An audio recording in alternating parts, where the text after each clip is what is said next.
The question for both of you, 50 first, why this project, why now? Well, we waited until after the results of the trial to release the project, but I started like almost 5 months before I was able to find Alex, and finding an Emmy Award-winning showrunner and director is detrimental to the project being really well put together. So, you know, they should expect it to perform like Reggie Jackson did. Thank you. Yeah, I think why it's coming out now is we wanted to wait, you know, to get through all of the legal proceedings, the criminal trial, and it spans, it's, you know, four parts, and it spans over 30 years of, you know, pop culture, his life. So it took some time, to say the least, to put all of this together. 50 Cent is dominating headlines again, but this time the story goes far beyond ordinary entertainment drama. His upcoming documentary revisits serious allegations and controversies surrounding Sean Diddy Combs, sparking intense debate across the industry. According to 50 Cent, the public has only seen a small portion of the story so far. He claims that certain details were left out of earlier conversations, and if those pieces ever come to light, they could dramatically shift how people view the entire situation. For now, one thing is certain, the conversation around Diddy is far from finished, and the next revelations could send shockwaves throughout the music world. I kind of like Diddy. When people say I'm a troll, I say, I don't know why you're saying I'm trolling people. I'm doing what you...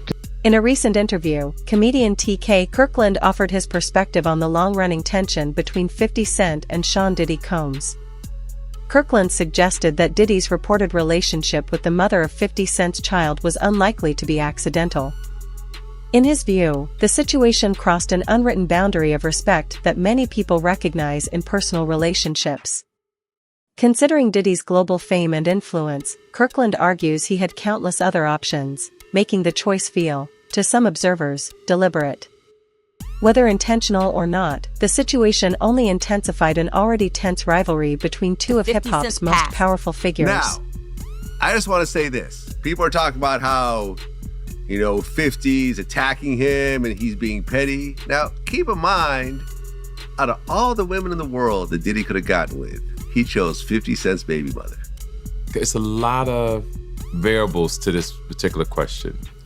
Because I talk to a lot of people, older, younger, even my daughter, who's 22, she didn't understand it. So people give their opinion based on what they've experienced and their environment, people they've been around. So to the people that understand boundaries and respect, I always tell men you should never date another man's girl if you're not aware of it. If you know it, then it's wrong. But if you're aware of it, it's like basketball players that we talked about this before. Football players who date the same women. Yeah. And won't go outside the box. Yeah, and I've never done that.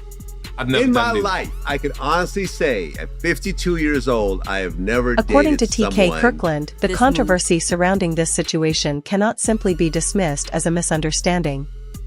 He believes the decision reflected a deeper issue surrounding loyalty and personal boundaries within the industry. As 50 Cent continues developing his documentary about Sean Diddy Combs, each new discussion surrounding the feud appears to uncover another layer of tension, leaving audiences increasingly curious about what may still remain hidden behind the scenes. I knew was an ex of a friend of mine. Right. Sometimes I found out a girl that I'm messing with that also messed with this other dude that I know in the industry, whatever. That's a little different after the fact. But I would never go into it if that's like was his girl. It's really the wrong thing to do. I've been presented in my lifetime. Women have come to me and they'll say, oh, you know my ex-husband, or you know my husband that passed.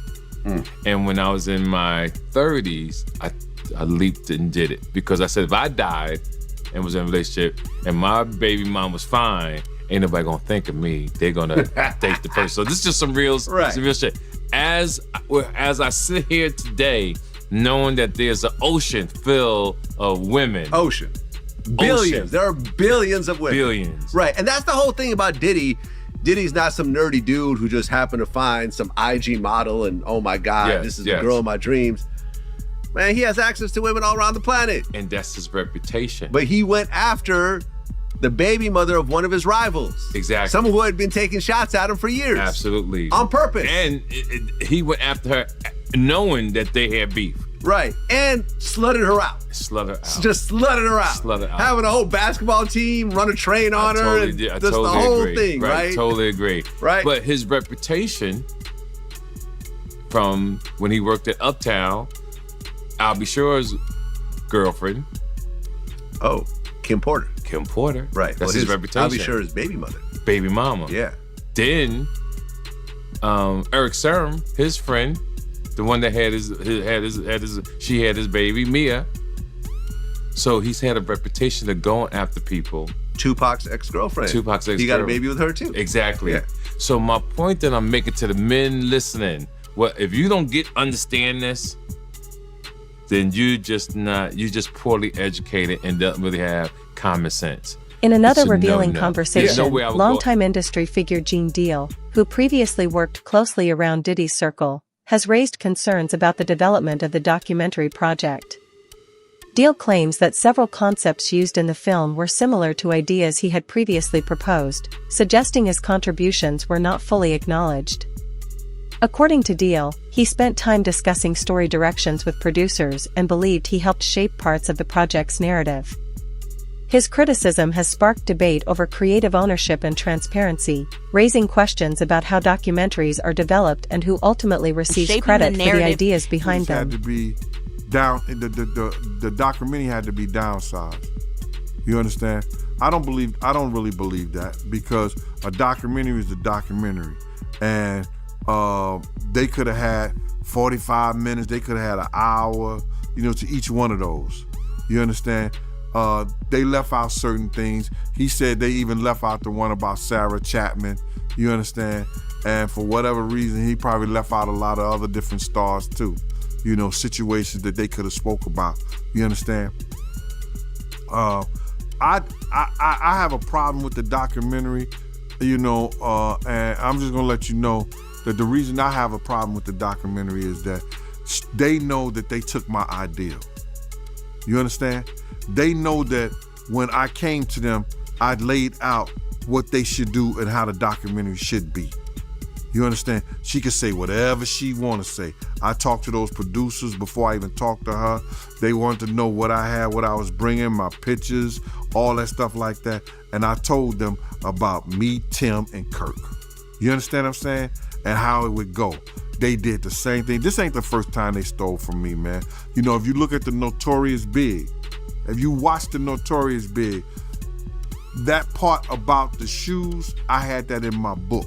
And I was talking to K.O. Copeland.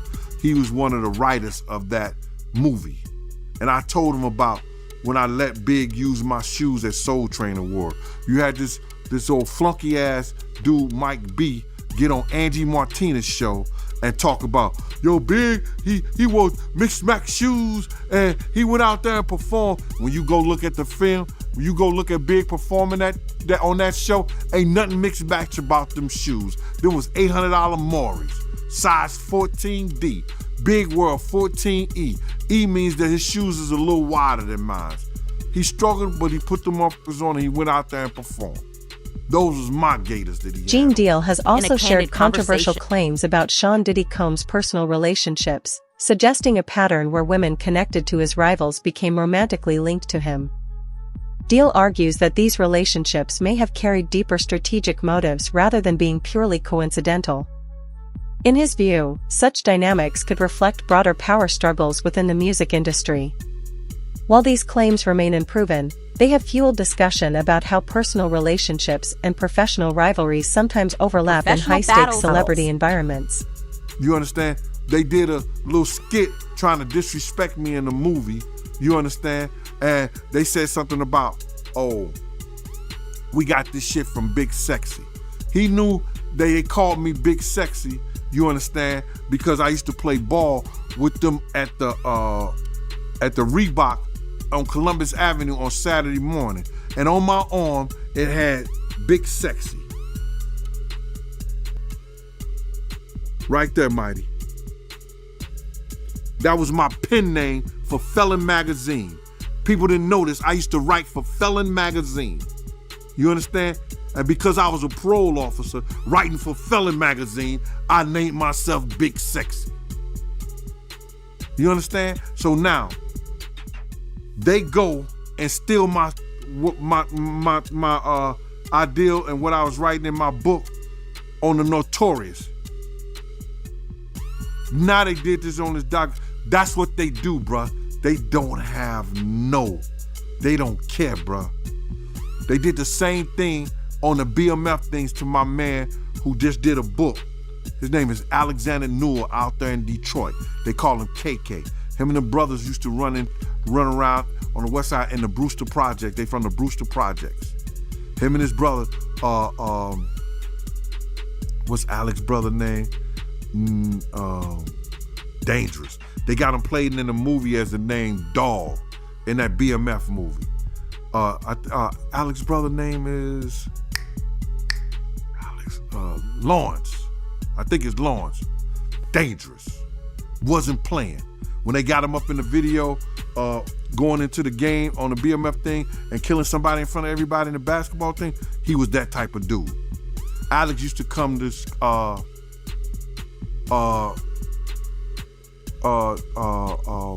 Harlem to see me. He actually took me to him, my man Kevin Thigpen. We all went to Atlantic City. Comedian and actor Mark Curry has also spoken about experiences he says revealed a controlling side of Sean Diddy Combs. Curry recalled an incident where Diddy allegedly confronted a producer for speaking with Kim Porter, describing the reaction as unusually intense. According to Curry, the situation suggested a strong sense of possessiveness and control within certain personal relationships. While these accounts represent individual perspectives, they have contributed to broader discussions about how power dynamics operated within Diddy's inner circle. We had a time. Alex was the man. You know what I'm saying? So now, they take his story, all the stuff they just switch it around, change it for the BMF thing. That's what they do, bro. They caught me out there. Am I mad at him? I said, everybody, and you hear a guy, yo, why 50 didn't, fight for you to in the movie and the whole thing. Man, he don't supposed to fuck up his money for me. Why should he mess up his money for me? Nah, that was my fault. I shouldn't have told him shit. Or I should have had them sign something. If you do the documentary in this way, you owe me. Because it was my idea. They can't tell me they had that idea because they didn't know they had Tim. They didn't know they had Kirk. You understand what I'm saying? They didn't know that because they came to me first.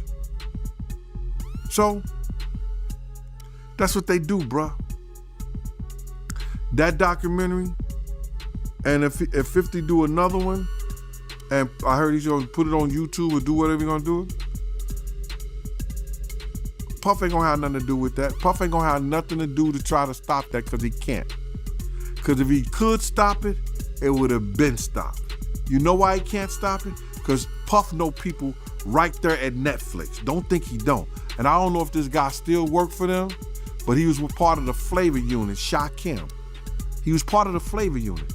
He was good friends. He was cool with Puff and them. Flavor Unit and them, Queen Latifah and them, they was cool with Puff. If Puff would have sent a cease and desist over there and they could do it and he had the power and they wasn't right, they would have been done it. You see it's still rolling, right? It's still going on, right? He ain't got that power no more. For Mark Curry, the issue goes beyond simple jealousy. He suggests the behavior reflects a deeper desire for control. That raises an important question. If such control existed in personal relationships, could it also extend into business decisions? Supporters of 50 Cent's documentary argue that the project attempts to explore exactly that, whether the same drive for influence shaped both the personal and professional world surrounding Sean Diddy man, Combs. You carry yourself like a grown man. He doesn't carry himself like a friend, So you're not surprised when you hear Cassie say that, Diddy, he used to hit her and she had to cover up her bruises with makeup. You're not surprised when you hear that. Because I interviewed Gene Deal and he wasn't around Bad Boy when Cassie was around. But he told me that, he did the same thing to Kim Porter. Or you could take it before then and then you can remember when Misa was dating, Eric Sermon from EPMD? And that was her childhood boyfriend. Like coming up, they was the, lovey-dovey couple. And it was back then. He used to, do that with Misa. So, one thing I always say is, as a man and as anyone in a relationship, we often go through these kind of things. So I've seen it in friends. I've seen it in him. I've seen fights. I've seen all kinds. I've seen fights where he have an argument, fight with a female, whatever it may be. I've seen it with my own friends. But sometimes you say, we all go through things, but once you have a sign of doing it over and over and over again, that's when it becomes a problem. You be like, so every relationship that you get in, you're violent in them? So you say, I don't have to wait to see what he would, I was around when Cassie was there. I knew Kim Porter before I knew Puff. I met Misa, but it was a history. When you have a history of the same thing, man, it becomes a problem. Something you do once or twice, you get over. First, you're not supposed to put your hands on a woman's way I was raised. And the only person that really put their hands on women really is men who have feminine traits. So, it really takes a coward to put his hands on a woman. So, a man is so strong enough, we can just walk away. You can do, it's so many different things that you can do other than get upset, put your hands on a woman. But that comes from a man who's not quite a grown man. It's still a boy, like a bad boy. Speaking of Kim Porter, because you knew Kim Porter, is it true that Diddy broke her nose? Bust her nose, man. But it was all, Former bodyguard Gene Deal has also revisited past claims regarding Diddy's relationship with Kim Porter. Deal has described an incident on a boat where Porter reportedly fell, suggesting the circumstances were more complicated than publicly understood. These claims remain allegations and have never been legally confirmed, but they continue to resurface in discussions about the couple's history. By revisiting such stories, 50 Cent's documentary invites viewers to re-examine narratives that were once accepted without much scrutiny. Unless they can hide unless she did her book on Google Duo and it's in the clouds and they could get somebody to get it out of there, she ain't got no book. It's just a conspiracy. Kim, it was alleged that she did have a book and that her book was about to come out. And she was talking about all the perils, everything that she went through in the music business and with Diddy. All the men that they slept with together, because there were men that they slept with together. There were swinging times that they slept with together.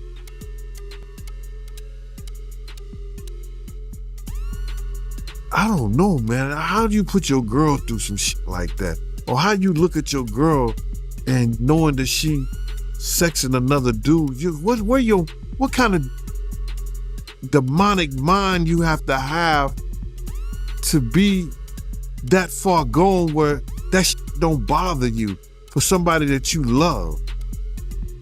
But Kim Book was going to express all that. And I hope she did her book on Google Docs or she did her book somewhere that is floating in the cloud of the internet that somebody could go get it one day. Because any picture you take, anything that you write or say, it's in that internet cloud. You just gotta go get it. And one day, somebody gonna go get it. But I'm sure that he probably got hold to those tablets or whatever she had, allegedly, and got rid of them. They swimming with the fishes. Wow, man. So she was about to expose all that in her book, them sleeping with men together. She was gonna expose everything. I heard it was tell all. Yeah, that's crazy, man. Just curious, right? Did you know that Diddy and Kim had that type of relationship back then in real time? Yeah. Yep. Because I know somebody personally that lives in Atlanta that was swinging with them, and I would never mention his name because he's a good brother and he knows my family down there. You know, he knows my family down there, and I would never, put his name out there like that. He's been in the music business. He done put a lot of groups, A-listed groups out there, especially A-listed groups from Atlanta. So I would never put his name out there like that. But, I got the key, I got the pass key to everything. But then when, they needed more ice or they needed bottles and stuff like that, when I used to go to the door and I knock on the door and they open the door, and then, my nosy ass, whoa, you see certain shit. Or they sitting in the jacuzzi together, all of them, nothing on. You see shit like that, bro. It is what it is. Industry veteran Gene Deal has also questioned how Sean Diddy Combs built his powerful reputation within the music business. Deal claims that throughout the years, many creative ideas and ventures credited to Diddy may have originated from collaborators who never received recognition. According to Deal, this reflects a larger pattern where influence and control helped shape the empire surrounding Diddy's brand. These claims remain debated, but they continue to fuel discussion about how success in the entertainment world is sometimes built through complex networks of collaboration and conflict. Every time you saw him, he had a bottle of champagne. They was drinking Moet all of the time. So I guess they don't consider cases of champagne and everybody having their own bottle and drinking out of their own bottle like it was a 40 ounce. I guess they don't consider that drinking, but I digress. There was a part where he was going back and forth with Andre Harrell, and he was saying, "I'm gonna be drunk and high by Wednesday." I don't know. So I'm like, it seemed like the shift happened quickly when it comes to being introduced into this thing, into this industry. So he's technically he might be a victim as well. I don't know. I've already said that I believe that he was victimized, and I think it happened long before the industry.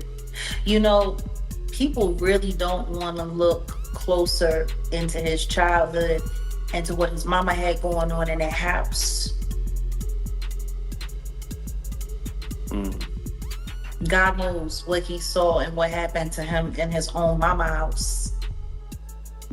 All of those strangers, them up involved, looking around, seeing what was going on. And let's just be clear, it sounds like her house was a house of, professional freak-offs. So who knows what he saw or what could have happened to him while she was busy entertaining people and pouring and getting tips, as she would say, for her after-hour life. Oh yeah. He was. I'm gonna say he was surprised to hear that. School bus driver. No, was he surprised or was he like, "Zip it, you talking too much"? Because that's what it looked like to me. It looked like you talking a little bit too much. They don't need to know about that. While she was sitting there, because I was a bus driver and I was this and I worked at the after hours. Singer and commentator Jaguar Wright has also made controversial allegations regarding Sean Diddy Combs' private life. Wright has suggested that some of the most troubling stories connected to the mogul may have taken place away from the public spotlight, raising concerns about the environments surrounding his family. While these statements remain allegations and have not been proven in court, they have added another layer to the broader conversation about power, influence, and accountability within the music industry.